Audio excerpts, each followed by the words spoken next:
Hi, welcome to Undead Yarn.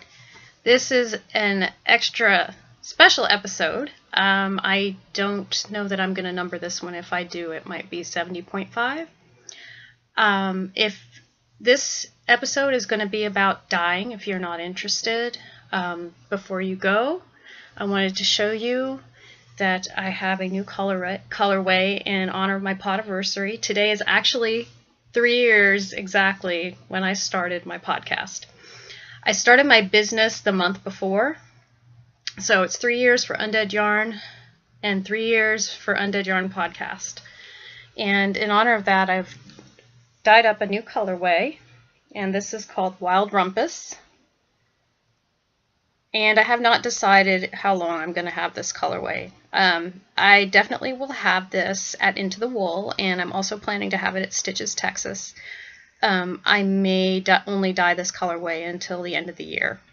So this is called Wild Rumpus, and this one is on BFL, but I have it on several bases in the shop. I also have it on my Merino Silk, I have it on DK, I have it on worsted, and I'm planning to dye it on Sport and on some of my other fingering weight yarns. So this is what it looks like. I can open it up and show you what it looks like in the skein. And this has not been reskeined. That's something that people have been asking on a lot of podcasts lately. When you reskein something, it means basically you're just winding it again. And what that does is it shows more like what the yarn is going to knit up like. Right now, it's not reskeined, and so you can see how it has been dyed. And there's also benefits to this. There's a lot of information out there on how to open up a skein and look at it and decide how it's going to knit up before you knit it. So most of mine are not reskeined. The only ones I always reskein are my self-striping ones, and I thought I would talk a little bit about that today.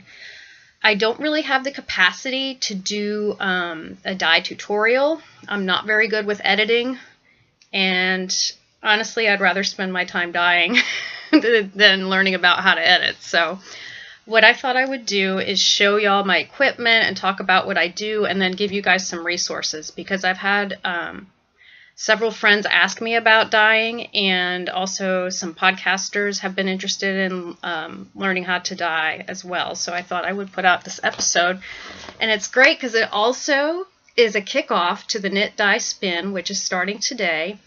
And for that knit along, I would like you to knit with an indie dyed yarn or your own that you've dyed, spin 4 ounces of fiber, and you can either ply it or not ply it. That doesn't matter. Or you can dye some yarn. And so I'm going to start talking about dyeing today. There are a lot of podcasters who have tutorials up. Recently, the 2 recent ones have been Hugh Loco and Andre Sue Knits, and they have little short episodes to show you how to dye. If you want more in-depth information, I would go back and watch the Dyer's Notebook starting from the beginning. She gives a lot more detailed information and answers quite a few questions in her podcasts. And there was also there was a podcaster in the UK who used to talk about her dyeing. She's not podcasting anymore, and I can't remember her name, but if I remember it, I will link it in the show notes. So I thought I would start with talking about self-striping yarn. And the tools that I use for this I got from Etsy. This tool is a warping board, and you've probably seen these before. This is a warping board. You can also use a warping mill. These are things that are usually used for weaving. And what I do is I use the warping mill to wind the yarn into separate clumps. So I have this one. This is one that's ready to go. And this one. And all I did was I wound here. You can see it goes on the bottom, but now I can't stretch it because I pulled it off. I wind kind of tight. So you wrap it around the 2 pegs, and then as many times as you want, and then you go to the next peg and you wrap the same number of times. Make sure you're doing even numbers unless you want to go from small to thin stripes. I mean, if you want to change the way the striping is, then you don't want to wind as many on one side as you do on the other. But in general, most of us, especially if you're doing this just for yourself, you're probably going to want to wind the same on each side. So say you go around 3 times here, you're going to want to go 3 times here so that the stripes are even. And I found this one because I asked on, I think on one of there are several dyeing boards on Ravelry that are very helpful. I'm trying to think which ones. It's been a while. I used to look at them all the time when I was starting to dye. I don't look at them as often, but you can get lots of information from them. I will try to link those in the show notes because I can't remember off the top of my head. I forgot to write those down. This I asked about on one of those forums. I asked where I could get a warping tool, and I didn't want to spend a lot of money. I think I spent, I want to say $30, but it might have been more expensive. And it was great. I asked on the board, and actually somebody from one of the dyers of Western Sky Knits recommended this, and so I bought it, and I've had it ever since. The only thing I would have to say about it is that the screws come out a lot, and I lost one of the nuts because the screws kept coming out, and I just got lost somewhere, so that I've tied this one. So that's the only thing I would say about this one. I don't remember who I bought it from, so I'm not bashing anyone. I just, but it's served me really well. So this, first you do this, then you would go and dye your yarn, and there are several ways to do that. You can do microwave dyeing, or you can do immersion dyeing, or you can put them in separate jars and put them out in the sun, or you can put them in separate jars and put the jars in water. There's all kinds of different methods to do that. So I would go and look at tutorials if you want to learn specifically how to dye them. Like I said, I don't really have the capacity to do that on this podcast because I don't know how to edit. So this is one tool I use, and what I do is after I dye it, let me show you what it looks like after it's done, and this is why you have to reskein it. Here's one side, and this is my Monster High colorway. Here's the other side. You can't mail it like that. No one's going to be able to knit with it. So what I do, and I don't have fancy tools some of the other dyers do that are bigger and make more money. This is not a big money maker for me. I do this because I love it and because I eventually hope to make it my full-time business when I retire. But like I said, I told somebody the other day that if I didn't love it, I wouldn't keep doing it because it is a lot of work. And the way that, so what I do, since I don't have any fancy automatic winders at all, I don't have an automatic skein winder, I don't have an automatic ball winder, I undo all the ties because you do have to tie it up quite a bit. That's the biggest thing I would say in dyeing. Make sure that you tie your skeins. They should have at least 5 to 6 ties on them because if you don't, you are going to end up with spaghetti in your pot. So anyway, with that, you untie the skeins, and then I wind it into a ball, so I have to go around, around, around, around, around, around, and it takes a lot longer to do that than it does to actually do the warping. And then it's in a ball, so you still, unless you want to put it into one of those fancy little balls, which I've tried and I'm not that good at it, so what I do is I reskein it. So you pull this into a ball, and then I have a skein winder, which you've probably been able to see several times because it's right behind me. This is my skein winder, and this is a manual one. I have to use my hands, but there's a counter on it on the bottom. You can see. So you can keep track of yardage. And right here is for a bobbin. So you can put a bobbin on here after you've been spinning and reskein it. So this is my reskeiner. So I take the ball put the ball in a bowl, wind it through, tie it on. You have to tie it onto the one that's open, and then I wind it by hand like this. So you can see that self-striping is a big, long process.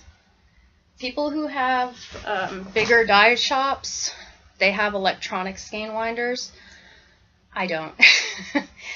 At some point, maybe I will set up a Kickstarter or something. I'm not sure, but I haven't pursued that yet because at this point I don't have that kind of income to buy that kind of equipment. But this also, you can do, if you want to do really small skeins, mini skeins, you can put it on 1 yard. You can move the pegs to 1 yard, and then there's also a 1.5 yard mark. But I like to keep it on 2 yards because that makes the regular skein size that most of us are used to.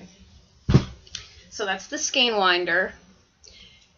And after it's done, then I get my labels. Oh, I wasn't going to do this, but I might as well show you guys. Then I get my labels, and my labels come in sheets. And I get these at Kinko's. And I have a paper cutter, and it's just a paper cutter that I use for scrapbooking. And I cut it, and then I write my info on there.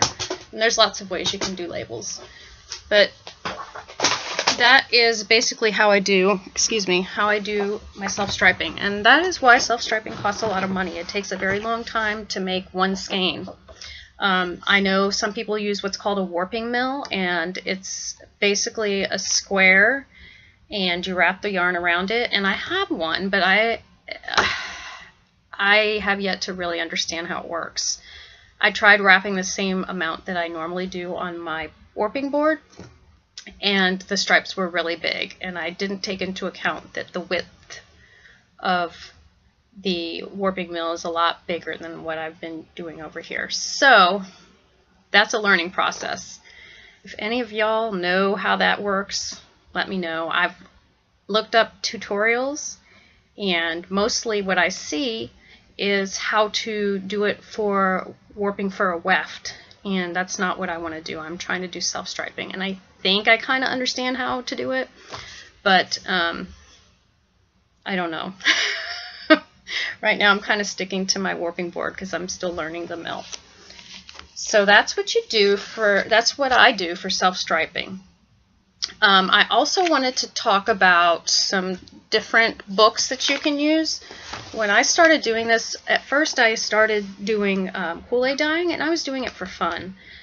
But then I really got into it, and I did Kool-Aid dyeing for about 6 months just to see how much did I really like it. And I really enjoyed it. I do have some beautiful colors. I think I might show you guys on another special episode. I was thinking about maybe doing one about Kool-Aid dyeing because most of the dyers have done the ones with the acid dyes. And acid dyes, which is what we use for professional dyeing, you have to wear a mask and you have to wear gloves. You have to be very careful because if you inhale that stuff, it can make you very ill. So those are precautions that you need to take. But the way that I learned, after I was doing all this dyeing, there were certain colors that I couldn't get. You can't really get a good, you can get a red, but you can't get a good black, and that's what I really wanted to be able to do. So then I started doing acid dyeing. And I wanted to show you guys some of the books that, I bought a bunch of books about dyeing. And the ones that I find the most useful and helpful are the Hand Dyeing Yarn and Fleece book by Gail Callahan. And you may know her as the Kangaroo Dyer. She's the indie dyer who does a lot of stuff for webs. And I believe she may be doing some on her own as well, but initially she was exclusive to webs. This book does have, and I've never used these, but it does have some patterns in it. But the reason I like this one is there's so many different methods in here, and she goes over color palettes trying to find it. She has her own special, she's made her own special way of looking at the color wheel because she said she could not understand the color wheel. It was difficult for her, so she has made a new color guide, and you can actually get the color guide separate from this. This is what it looks like, and you can buy that separately if you don't want to buy the whole book. But I do recommend the book because this book has some amazing information and it goes through color theory. And like I said, I like the way that she has set up that board. This is a really good reference. And then the other one that I found was really excellent. These are the two that I like the most. Like I said, I have many of them, but these are the two that I found the most helpful and the most in-depth and gave the most techniques for dyeing. They're not just telling you about immersion dyeing or solar dyeing. They're telling you about all kinds of different techniques. And this is called Teach Yourself Visually Hand Dyeing. And you may be familiar with these series because they do them for a lot of different crafts. And this one is by Barbara Perry. And I really like this one because it goes into fiber as well. And it's got methods in here that aren't in the other book. It also talks about self-striping. And it just has a lot of variety in it. It talks about dyeing silk scarves, dyeing wool locks, all kinds of techniques. So these are two that I would highly recommend. Those are my two favorites. Those are my two go-tos when I want to try something new or I want a refresher. And then this video was recommended to me by Stacy of Mustache. I guess she and somebody else had found this to be very helpful. You can see I haven't watched it yet. For me, I like to get information and then start doing stuff on my own. I have not had a chance to sit down and watch this, but I will definitely be watching this at some point. This is probably a great starting point for somebody who hasn't done any dyeing at all because it's dyeing in the kitchen. So she says dyeing your own yarn or fibers offers the same satisfaction as making your own homemade soup. Well, that's true. It talks about equipment and safety, choosing basic dyes that are safe and easy to use, making stock solutions. That's a very good tip. Simple math for creating repeatable colors, and color mixing. So I will definitely be watching this. It says there's also a bonus downloadable PDF of handy math cheat, which is probably for measuring. When I first started, I used to measure out my yarns, and I have a dye notebook. That's very helpful. If you don't keep one, you should. Although I will say I have been guilty lately of not writing things down, and there are a few colors that I'd like to repeat that I never wrote down, that I thought, oh, I'll just remember them, and I don't. So it's really helpful to keep a dye notebook. You don't necessarily have to write the amount that you're putting in, but I would recommend at the beginning you might want to do that because that's how I figured out how much I could put in so that the water would run clear, which is what you want in between doing colors. You want it to run clear so that you can put the next color in. And that also means that all the dye has been absorbed when the water runs clear by the yarn. So this is a good one to check out if you have the availability. It's by Deb Menz. And then I just purchased a Craftsy class because I can write that off. It's a business expense. But if you are unable to go to a dyeing class, which I recommend if you're really serious about being able to control what kind of things you're doing and how to do it, I went to a class and it was really amazingly helpful, not just from the people who were teaching it, but also to watch what everybody else was doing, because then you get to see different ways that things turn out. So I highly recommend taking a class in person if you can, because then you can be hands-on and ask questions while you're doing it. But if you can't, there is a new Craftsy course called Professional Yarn Dyeing at Home, and it's by Sarah Ear. And I initially wasn't going to buy it, but then I went in and read her biography. She is one of the dyers behind Sangren Griffin, and she used to have cephalopod yarns, and they have amazing colors. If you are curious about what they look like, go on. I don't think it's called the Sanguine Griffin anymore. But you can look on Ravelry for those two yarns. And they have amazing colorways. They have amazing color scents. So I haven't watched it yet, but I assume it's going to be a very good class because she is very good. It was an awesome dyer. Oh, I haven't even had my tea yet. This is tea that I bought at Houston Fiber Festival, which is called Independence Farmstead Fibers tea, and it is, I can't read that, Shepherdess and Pearls, is that right? Shepherdess and Pearls, green loose leaf tea. And you can see they have those little leaves that they've rolled up. It's delicious, but you should only use a little bit because I used a ton the first time and it was really strong. This is what it looks like after they open up. Look, it looks like roots. It's a bunch of leaves in there. Anyway, I think that's all I wanted to cover for today. If you have questions, feel free to post them in the thread. I think, like I said, I'm going to put this up as a special episode. And let's get a conversation started. Knit Dye Spin has started. Next podcast, I will talk about the Houston Fiber Fest, and I will also pull for the prizes for autism awareness. And with that, get busy knitting or get busy dyeing.